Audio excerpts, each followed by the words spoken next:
आपल्याला माहिती आहे की एस-सी आणि एस-टी कॅटेगरीच्या विद्यार्थ्यांना सवलत असते, जसे की शिष्यवृत्ती भेटत असते, तसंच वसतिगृह भेटतं, म्हणजे वसतिगृहामध्ये सवलत असते. त्याच्यानंतर शिक्षणामध्ये आरक्षण असतं. तर भावना तर आपल्याला हे माहिती आहे फक्त एस-सी आणि एस-टी कॅटेगरीला सवलत आहे. पण भावना सवलत ही नेमकं भारतीय संविधानात कोणत्या कलमाअंतर्गत भेटते? तर भावना तुम्हाला मी या व्हिडिओमध्ये सांगणार आहे की कोणत्या कलमामध्ये एस-सी आणि एस-टी कॅटेगरीला सवलत भेटत असते. तर भावना त्या अगोदर आपल्या यूट्यूब चॅनलला सबस्क्राईब करा. इंस्टा, फेसबुकला फॉलो करा. एस-सी आणि एस-टी कॅटेगरी सवलतीसाठी कलम 46 हे काम करत असते. सरकारने एस-सी आणि एस-टी कॅटेगरी आणि दुर्बल घटकांचे शिक्षण वाढावे, म्हणजेच त्यांना शाळामध्ये प्रवेश भेटावा, कॉलेजमध्ये प्रवेश भेटावा.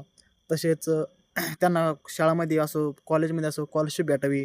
तसेच वसतिगृह राहायला भेटावे. त्यांचा आर्थिक विकास विकास व्हावा, हे या कलम 46 मध्ये आपल्याला स्पष्ट होत असते किंवा कलम 46 हे काम करत असते. तसेच नोकरीमध्ये आरक्षण भेटावं. तसेच त्यांना जे योजना असत्या, योजनाचा लाभ भेटावा. तसंच कर्ज घेताना सवलत भेटावी. प्रशिक्षण घेताना सामाजिक अन्याय आणि शोषणापासून संरक्षण व्हावे. म्हणजेच भेदभाव, अत्याचार, त्याच्यानंतर जबरदस्तीने काम करून घेणे यापासून बचाव कर. एस-सी आणि एस-टीच्या विद्यार्थ्यांना शिष्यवृत्ती भेटलीच पाहिजे. त्यांना हॉस्टेलची सुविधा उपलब्ध झाली पाहिजे. तसंच त्यांना शिक्षणामध्ये आरक्षण भेटलं पाहिजे. हे सर्व कलम 46 हे आपल्याला देत असते.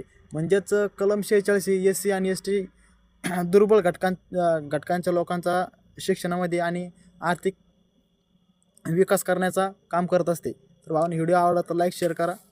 इंस्टा, फेसबुकला फॉलो करा. जय भीम, जय संविधान.